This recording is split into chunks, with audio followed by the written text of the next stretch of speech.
જય જવાન જય કિસાન। મરચાની વાવણી કરી હતી બીજા મહિનાની 8 તારીખે, હજુ ચોથાની 8 હવે આવે છે, 2 મહિના હવે થાય છે। ટેટી ભેગા વાયા હતા, કોઈ પણ વધારે ખર્ચો નથી કર્યો। ટેટીમાં જે ખાતર આપ્યું, ટેટીમાં જે દવા આપી છે। અને ખરેખર મરચા આખું ખેતર 30,000 રૂપિયા લગાવેલા છે। અને ફર્સ્ટ વીણી જો ખાલી 100 ગ્રામ ગણશું ને એક મરચાની તોય 3 ટન મરચા થશે।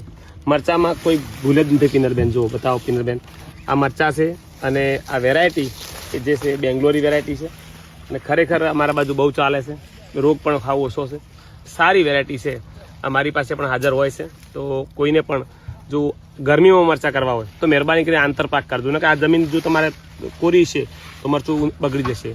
નીચે ગમે તે વેલાવાળી શાકભાજી, મગફળી ગમે તે આંતરપાક કરી ને તમે મરચાની સફળ ખેતી કરી ને જે ગરમીના ભાવ, લગ્ન સિઝનના ભાવ લેવા હોય તો આ રીતે આંતરપાક કરજો। અમારે તો બહુ સારું રહે। અમે 10 વર્ષથી મરચાં વાવીએ છીએ અને તમે પણ અમારી જેમ સુખી બનો એવી ભગવાનને પ્રાર્થના કરું છું। ખૂબ આગળ વધો। જય જવાન જય કિસાન।